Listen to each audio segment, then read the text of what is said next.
룻기 3장 10절에서 11절까지 두 절만 우리 다 같이 한 목소리로 봉독하겠습니다. 그가 이르되 내 딸아 여호와께서 내게 복 주시기를 원하노라. 내가 가난하건 부하건 젊은 자를 따르지 아니하였으니 내가 베푼 인애가 처음보다 나중이 더하도다.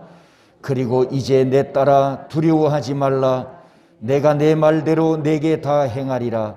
내가 현숙한 여자인 줄을 나의 성읍 백성이 다 아느니라. 아멘. 가정의 달입니다. 여러분 모든 가정에 또 성도들에게 자녀들에게 가족들에게 하나님께서 주시는 복이 풍성하기를 소원합니다. 서로 옆 사람과 축복의 인사를 나누겠습니다. 복된 가정이 되십시오.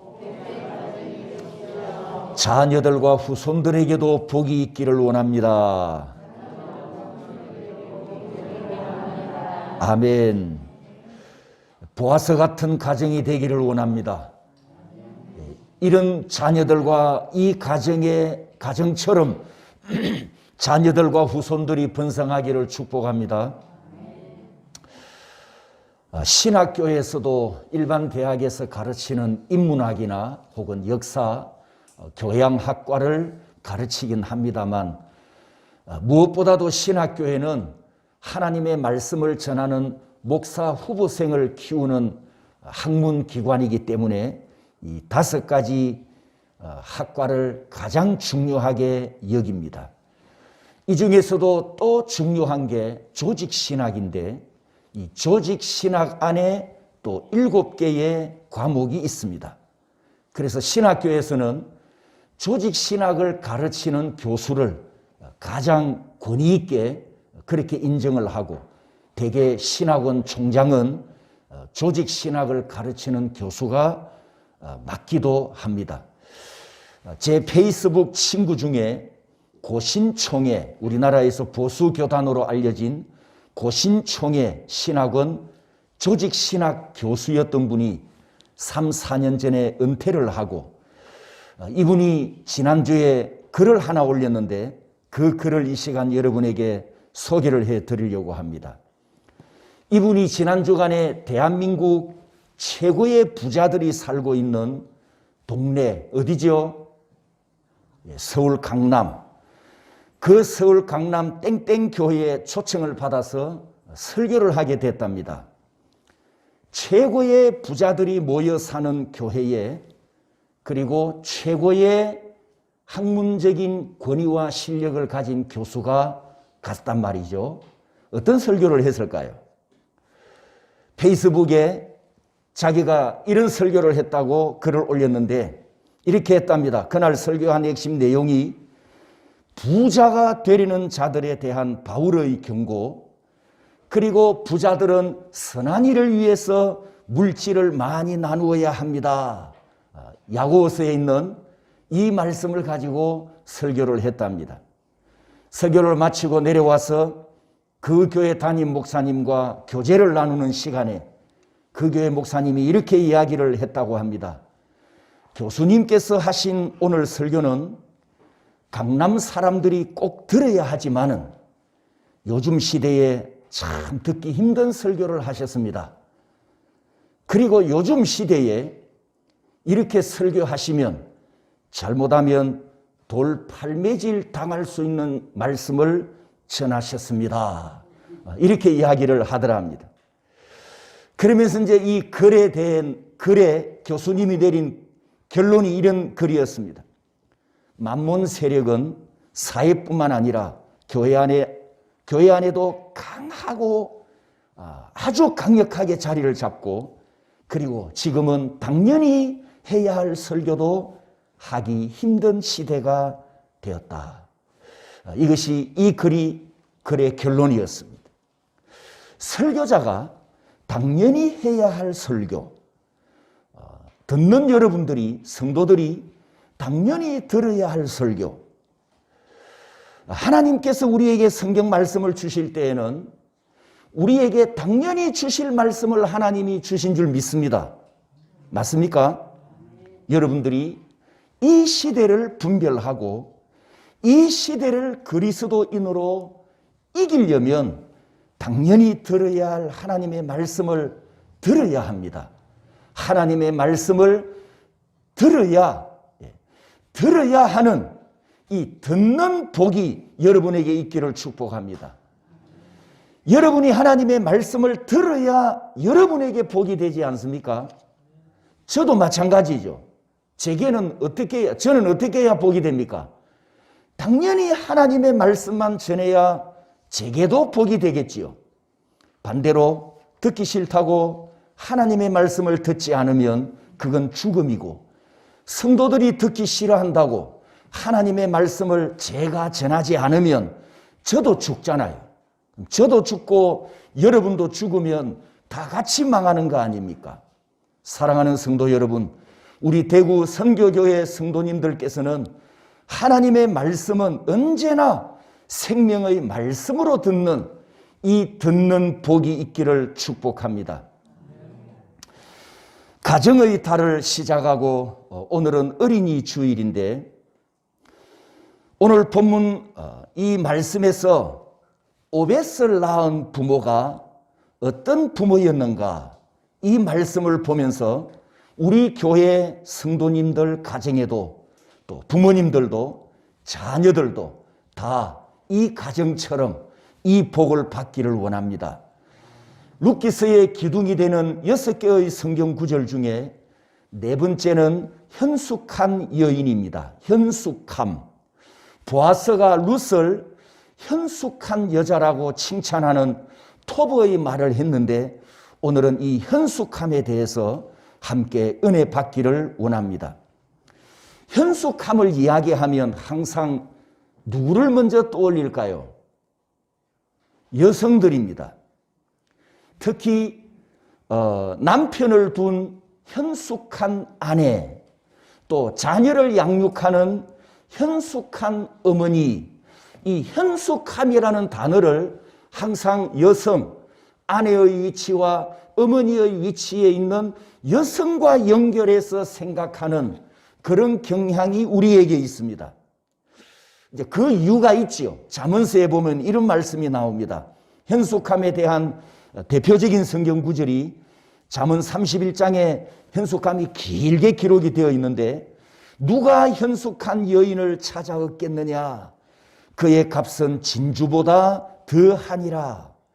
12장 4절에 보면 어진 여인, 여기도 현숙함 하일입니다. 현숙한 여인은 그 지아비의 멸류관이나, 이 잠언서에 기록된 이런 말씀 때문에 현숙함을 여성들과 연결해서 생각하게 됩니다. 그렇다면 여러분, 현숙한 여인은 있는데 현숙한 남자는 없습니까? 현숙한 남편은 없습니까? 아내와 어머니는 현숙해야 되고 남편은 현숙하지 않아도 됩니까? 현숙한 아버지는 아니어도 된다는 겁니까? 만약에 우리가 생각하는 것처럼 여성들에게만 현숙함을 요구한다면 요즘 말로 뭔 차별이라고 합니까? 남녀 차별이라고 합니다. 여성들에게만 현숙함을 요구한다면 이건 분명히 차별이에요. 성경에 현숙한 남자는 없을까? 현숙한 남편은 없을까? 현숙한 아버지는 없을까요? 이 문제를 제가 답을 얻기 위해서 성경에 기록된 현숙함을 다 찾아봤습니다. 창세기부터 말라기까지 현숙함이라는 단어가 약 300개 가까이 나오는데, 이 하일, 현숙함의 뜻이 견고하다, 강하다, 능력 혹은 부, 재산, 군대를 의미합니다.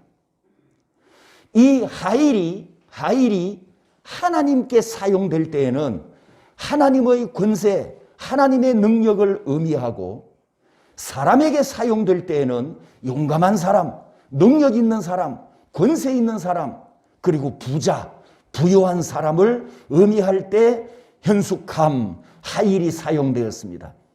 그리고 여성들에게 사용될 때에는 등망 있는 여인, 선한 여인, 지혜 있는 여인을 의미합니다. 역대상 11장에 보면 이스라엘 12지파에서 전쟁에 나갈 수 있는 용사들이 모여서 다윗 왕을 옹이하고 그 다윗을 위해서 충성을 맹세했던 많은 군대들, 전사들이 나오는데 그 역대상 11장에 나오는, 따라서 봅니다, 큰 용사, 그들이 바로 하일이었습니다. 군인들도, 전사들도 현숙함이라는 단어를 쓰고 있습니다. 즉 그들은 현숙한 남자, 현숙한 전사들이었다는 것입니다. 그러므로 구약 성도들에게, 구약시대입니다, 구약시대 성도들에게 현숙함이란 어떤 의미를 가지고 있느냐? 지혜가 인격화된 단어로 사용되었어요. 다시 말씀드리면 한 사람의 인격과 말과 행동과 삶에서 지혜가 나타나는 사람을 현숙한 사람이다, 이렇게 불렀다는 겁니다. 그러면 지혜는 어디서 오는가? 지혜는 뭐죠? 성경에서 지혜서라는, 최고의 지혜서라는 별명을 가진 잠언서에는 따라서 봅니다. 여호와를 경외하는 것이 지식의 근본이거늘, 여호와를 경외하는 것이 지식의 근본이고 여호와의 말씀을 담고 있는 것이 지혜라고 말씀합니다. 이 말씀은, 여호와의 말씀은 여러분 살아있는 하나님의 말씀이지 않습니까? 그러면 살아있는 하나님의 말씀이 내 안에 담겨 있으면 내 안에서 나오는 지혜도 살아있는 지혜가 되겠죠. 왜? 말씀에서 나오는 지혜니까. 말씀에서 나오는 지혜니까 살아있는 지혜가 되고 그 지혜는 거룩한 지혜로 나타날 줄 믿습니다. 하나님의 말씀이 살아있고 살아있는 말씀에서 지혜가 나왔기 때문에 그 사람의 지혜도 살아있고 그 지혜가 그 사람의 인격, 이 인격으로 나타날 때 그를 현숙한 사람이라 성경은 이렇게 불렀습니다. 그러므로 구약 성도들은 지혜를 아주 소중하게 여겼습니다. 잠언 14장 1절에는 이런 말씀이 있죠. 지혜로운 여인은 자기 집을 세우되, 지혜로운 사람은 자기 집을 세운다 라고 말씀합니다. 여러분, 우리가 사람을 만나서 교제를 할 때 야, 저 사람은 참 똑똑하다라고 이야기를 하잖아요. 어떤 사람을 똑똑하다라고 합니까? 백과사전처럼 뭔가를 많이 알고 있는 사람, 뭔가 지식과 정보 마치 사전처럼 물으면 술술술술 말이 나오는, 뭔가를 많이 알고 있는 사람을 우리는 똑똑하다라고 이야기합니다. 이때 그가 가지고 있는 것은 지혜가 아니고 뭡니까? 지식입니다. 어려운 문제와 난관을 잘 해결해 가는 사람을 슬기롭다라고 합니다. 어떤 사람이 슬기로운 겁니까? 그 사람이 가진 것은 지식이 아니고 지혜입니다. 그렇습니다. 하나님을 경외하고 하나님의 말씀에서 나온 지식과 지혜를 가진 사람은 그 사람을 위대하게 하고 그 가정을 세우고 그리고 성경을 보면 칭송을 받습니다. 그러나 이 지식과 지혜가 거룩하지 못하거나 만약에 지식과 지혜가 그리스도 안에 있지 않으면 우리가 세상에서 보듯이 그 사람은 똑똑하지만 그 사람은 슬기롭지만 예수 그리스도 밖에 있으면 뭐가 될 가능성이 많습니까? 사기꾼이 되거나 거짓말쟁이가 될 위험이 아주 많은 것을 우리가 봅니다. 따라서 성경이 말씀하는 현숙한 사람은 하나님의 말씀을 담고 있기 때문에 하나님의 뜻을 알고 하나님의 뜻대로 행하는 사람입니다. 하나님의 말씀이 자기 안에, 따라서 해봅니다, 내재화, 자기 안에 있어요. 그리고 그것이 나타나면 따라서 합니다, 인격화, 하나님의 말씀이 자기 안에 있고 그 말씀이 밖으로 나타나서 인격화되고 그리고 삶으로 은행으로 진리의 말씀을 나타내는 사람, 행함과 실천으로 말씀의 빛을 나타내는 사람이 바로 성경이 말씀하는 현숙한 남자, 현숙한 여자입니다. 우리가 이 룻기 본문의 베들레헴 도시로 한번 돌아가 보겠습니다. 베들레헴 도시를 상상하십시오. 이 베들레헴에 시민들이 살고 있는데 여러분, 베들레헴에 살고 있는 모든 시민들이, 모든 시민입니다, 기다리고 기다리는 간절한 소원이 있습니다. 무엇일까요?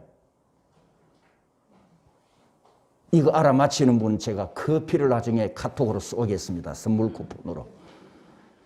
베들레헴 시민들이 모든 시민이 간절하게 기다리고 기다리는 소원 하나 있습니다. 뭘까요?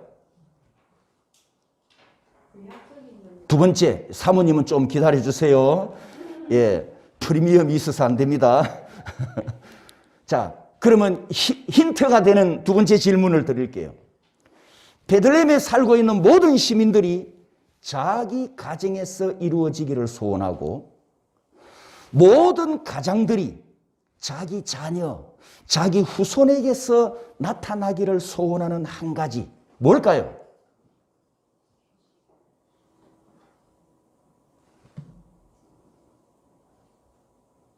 우리 교회 해쳐 모여회가 다시 시작해야 되겠다. 여러분, 유다 지파에서 누가 옵니까? 예? 그렇죠. 왕이죠, 왕. 유다 지파에서 태어날 왕, 위대한 왕이 과연 이 베들레헴에 살고 있는 시민들 중에 어느 집안에서 태어날까? 어느 족장에서 태어날까? 어느 가문에서 왕이 태어날까? 어느 가장이 있는 집에서 왕이 될 사람이 태어나겠는가? 이것이 베들레헴 시민들에게 최고의 관심사였습니다. 왜? 모두가 유다 후손이니까. 모두가 유다 지파였기 때문에 왕이 될 후손을 잉태하고 왕이 될 후손을 낳을 수 있는 자격이 집집마다 다 있는 거예요. 여러분, 이것을 구속사로 해석하면 이 베들레헴 시민 모든 집안이 메시아, 장차 오실 예수 그리스도의 육체적인 조상이 될 가능성을 갖고 있는 집안이란 말입니다. 가문의 영광이지 않습니까? 예수 그리스도의 조상이 된다니요. 그것은 그 가문의 어마어마한 축복이지요. 따라서 이 유다 집안의, 베들레헴 시민 유다 집안의 한 남자가 결혼한다 이 소식이 들리면 도대체 그 부인이 어떤 부인일까? 어떤 여자와 결혼할까? 모든 시민들이 관심을 가지고 지켜봅니다. 어느 집에서 애기 소리가 납니다. 아기를 낳았다. 이렇게 또 소식이 들리면 모든 시민이 달려가서 아기를 보면서 이놈이 커서 왕이 될까? 이 아이에게서 왕이 될 자질과 자태가 나타나는가? 이렇게 살펴보면서 서로 보이지 않는 경쟁이 있었겠죠. 자, 이 상황이 이해되십니까? 이해되시면 아멘. 이해됐습니까? 그렇다면 다시 이제 본문으로 돌아와서 보아스가 결혼을 하기 위해서 어떤 여인을 아내로 맞이해야 될까요? 어떤 여인? 여러분이 보아스라면, 자, 이런 소원을 갖고 있고 여러분이 보아스라면 어떤 여인을 맞이해야 될까요? 예? 우리 옛날 말로 아들 잘 낳을 것 같은 여인을 맞아야 되겠죠. 아들 잘 낳을 것 같은 여인. 그녀를 신부감으로 선택해야 혹시라도 왕이 탄생한다면 그 가문이 출세하는 거거든요. 그런데 룻은 어떤 여인입니까? 과거에 결혼 생활 10여 년 동안 아이를 낳지 못했어요. 그리고 현재 임신이 가능한지 불임인지 알 수도 없는 상황입니다. 이런 상황에 보아스가 하는 말을 들어보십시오. 내가 내 말대로 내게 다 행하리라. 타작마당에서 만난 룻에게 보아스가 청혼을 받고 결혼 청혼을 받고 지금 이렇게 이야기를 합니다. 내가 내 말대로 내게 다 행하리라. 룻이 어떤 사람인지 베들레헴 시민들이 다 알 뿐 아니라 자기 자신도 알고 있는데 이런 여인을 아내로 맞이하겠답니다. 여러분, 고엘 의무를 다시 한번 떠올려 보십시오. 만약에 이 두 사람이 결혼을 해서 첫 번째 아들을 낳으면 이 첫째 아들이 누구 아들이 됩니까? 보아스 아들이 되는 게 아니고 누구 아들이죠? 엘리멜렉의 아들이 된단 말입니다. 왜? 고엘을 회복시켜 줘야 되기 때문에. 그리고 두 번째 태어난 아들이 보아스의 친자가 되는 거예요. 그렇다면 보아스 입장에서는 룻을 아내로 맞이해 드리는 것은 보아스 인생에 큰 모험을 해야 된단 말입니다.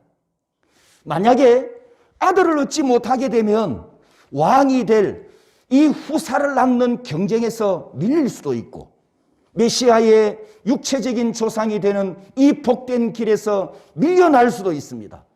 그런데 보아스가 하는 말은 내가 내 말대로 내게 다 행하리라. 이렇게 말한 것은 따라서 합니다. 내가 현숙한 여자이기 때문이니라. 할렐루야. 보아스는 룻을 알아봤습니다. 유대인 학자 바바 바트라와 이븐 에스라라고 하는 사람은 이 보아스를 사사기 12장 8절에서 10절까지 보면 짧은 석절에 나오는데 사사 입산과 동일 인물로 해석을 합니다. 아무튼 이 보아스는 장로의 자리에 앉는 그 지도자였던 것을 볼 때 사사였던 아니었던 아무튼 장로 자리에 앉는 것은 분명하니까 이 베들레헴 시에서 이 보아스는 보통 사람이 아닙니다. 아주 높은 최상위 지도급에 있는 리더였단 말이죠.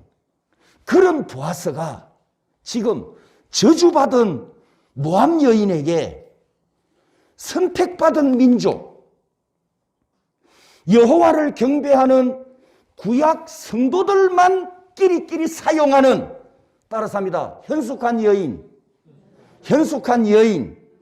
이 단어를 가지고 이 이방 여인을 지칭했다는 것은 이건 놀라운 사건이에요, 여러분. 구약 성도들에게 현숙함은 아무에게나 사용하는 단어가 아니기 때문입니다. 앞에도 말씀드렸지만 현숙함의 뜻은 하나님의 말씀이 인격이 되고 하나님의 말씀이 성품이 되고 하나님의 말씀이 체질이 되고 그 하나님의 말씀에 의해서 말이 나오고 행동이 나오고 삶으로 나타내는 거룩하고 경건한 자들에게 붙여지는 영광스러운 대명사였어요. 그 사람의 존재 자체에 하나님의 말씀이 녹아 스며들어 있고 삶 속에서 언제나 하나님의 말씀이 충만함을 나타내는 자들에게 붙여지는 영광스러운 대명사였단 말이죠. 조금 과하게 표현한다면 믿음 200%의 성도, 인격 200%의 성도, 행함 200%의 성도, 존경 200%의 성도, 신뢰 200%의 성도에게 붙여지는 칭호가 현숙한 성도라고 한다면 모압 여인 룻은 그 시대의 그런 환경에서 여러분 정말 대단한 여인이었지 않습니까? 대단한 성도였지 않습니까? 자, 우리가 1장으로 다시 돌아가 보겠습니다. 성경 안 펴도 됩니다. 상상하시면 됩니다. 1장 과거로 한번 돌아가 보겠습니다. 룻은 부모를 잘 만나서 모압의 왕족 가문의 공주로 태어났습니다. 그리고 자기 나라에 이스라엘이라고 하는 외국에서 이사온 유대인 왕족 가정으로 시집을 와서 유대인 가문의 며느리가 됩니다. 결혼식을 할 때 두 집안이 다 왕족인데다가 그 시대에 외국인과 결혼을 했으니 모압에서 큰 유석거리가 되었겠죠. 그런데 룻이 엘리멜렉 가문에 시집을 온 후부터 이 시집 가세가 차츰 무너져 가기 시작합니다. 시아버지가 단명하더니 시숙은 젊었을 때 일찍 사망해 버립니다. 엎친 데 덮친 격으로 자신의 젊은 남편도 시숙처럼 졸지에 사망해 버렸습니다. 갑자기 남자 없는 집안, 세 과부만 남은 집안, 이런 집안을 우리는 망한 집안이라고 하지 않습니까? 이쯤 되면 이 룻은 이제 남편이 없잖아요. 자유로운 몸이 되었어요. 그러면 친정으로 도망가는 것이 현명하고 자기 인생의 미래를 위해서 제2의 인생을 새 출발하기 위해서는 친정으로 가는 것이 지혜로운 방법입니다. 그런데 룻은 시어머니를 따라 끝까지 베들레헴으로 왔고 유대인 상남자 보아스가 오늘 본문에 현숙한 여인이라 불렀단 말이죠. 3장 11절을 보면 이 룻에 대한 소문도 퍼졌지만 호기심 대상이었으니까 아마 뒷조사도 다 한 듯합니다. 그런데도 이 보아스가 인정한 그녀는 현숙한 성도였다는 겁니다. 그러면 도대체 보아스는 누구냐? 보아스는 어떤 남자냐? 2장 1절에 여러분이 기억하시는 단어 깁보르가 있죠. 나오미의 남편 엘리멜렉의 친족으로 유력한 자가 있으니 그의 이름은 보아스더라. 여러분, 이 보아스를 표현하는 유력한의 유, 하일도 뭐라고요? 현숙함. 다시 말씀드리면 현숙한 남자가 현숙한 여자를 지금 만났어요. 놀렐루야. 현숙한 성도가 현숙한 성도를 지금 만난 겁니다. 타작마당에서 현숙한 사람은 현숙한 사람을 알아보는가 봅니다. 보아스가 룻을 인정했으니까요. 여러분, 믿음이 있는 사람은 믿음이 있는 사람을 알아봅니다. 룻이 왜 이렇게 인정받았을까? 보아스 자신이 그렇게 살고 있으니까, 보아스 자신이 현숙한 성도로 살고 있으니까 현숙함의 의미를 잘 알잖아요. 자기가 그렇게 살고 있으니까. 그런데 똑같이 이 모압에서 시집온 여인을 늙은 과부 시어머니를 따라온 젊은 이 과부 여인을 하일 이렇게 불러주었단 말이죠. 현숙한 여인이요. 룻이 왜 이렇게 인정을 받았을까요? 룻이 다시 1장으로 돌아가서 룻이 친정에서 살다가 유대인 가정으로 시집을 왔는데 유대인들이 경외하는 히브리인들의 하나님, 그 하나님은 그들에게 유일한 하나님. 자기는 지금까지 친정에서 수많은 우상들이 있고 수많은 신, 다실론이었는데 그 다실론 세계에서 우리 암몬과 모압 족속이 섬기는 몰렉과 그렉이 최고의 신인 줄 알았는데 이 히브리인 가정에 시집을 와서 히브리인들이 섬기는 만군의 여호와를 만나보니까 이분이야말로 유일한 하나님이었던 겁니다. 이 집에 시집을 와서 그 유일한 만군의 여호와가 어떤 분임을 알게 되었고 그 여호와의 영향 안으로 완전히 들어가면서 여호와를 경외하는 신앙에 흠뻑 젖어버렸습니다. 그게 어머니의 하나님이 나의 하나님이 되고 어머니의 백성이 나의 백성이 되고 어머니가 죽는 곳에 나도 죽겠습니다 라고 고백했던 신앙 고백에서 입이 나타났습니다. 사랑하는 성도 여러분, 룻의 인격과 룻의 삶의 모습과 그리고 늙은 시어머니를 봉양하는 모습에서 현숙한 그 자태가 충분히 나타났다는 증거입니다. 하나님의 말씀으로 증명되는 사람, 하나님의 말씀으로 증명되는 삶, 하나님의 말씀으로 설명되는 삶, 바로 이런 성도가 현숙한 성도입니다. 그러므로 구약 성도들은 하나님의 진리, 하나님의 말씀에서 지혜를 얻었고 이 지혜가 인격화되어 삶으로 나타날 때 그런 성도들을 현숙한 성도라고 불렀습니다. 현숙한 남자 보아스와 현숙한 여자 룻, 이 두 사람이 만나서 첫 아들을 낳았습니다. 이름이 뭐였죠? 오벳입니다. 기억하십니까? 이 아들이 어떤 아들이었는지? 여러분, 5월은 가정의 달입니다. 그리고 오늘은 어린이 주일입니다. 이 부부에게서 태어난 첫 번째 아들 오베드는 따라서 합니다. 섬기는 자, 예배자. 어떤 아들을 낳았다고요? 하나님을 예배하는 아들, 하나님을 경외하는 아들.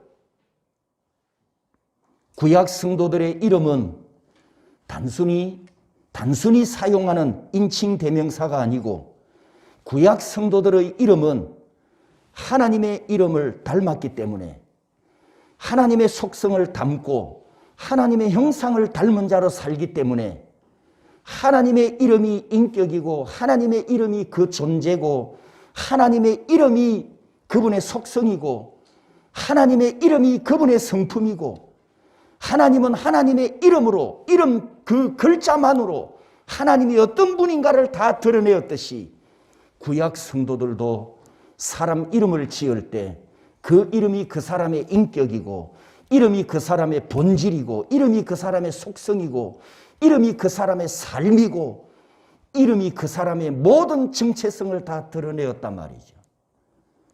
오베드가 어떤 사람이었다고요? 여호와를 경외하는 자, 하나님을 섬기는 자, 하나님을 예배하는 자. 여러분, 현숙한 아버지와 현숙한 어머니에게서 하나님을 예배하는 아들이 출생하는 이 복이 이 가정에 있었습니다. 대구 선교교회 우리 모든 성도들의 가정에도 모든 부모님들도 현숙한 성도들이 되기를 축복합니다. 그리고 모든 성도들의 가정의 자녀들, 앞으로 태어날 2세들, 태어날 3세들, 여러분의 모든 후손들도 이 가정의 오베드처럼 하나님을 예배하는 복을 받기를 주님의 이름으로 축복합니다.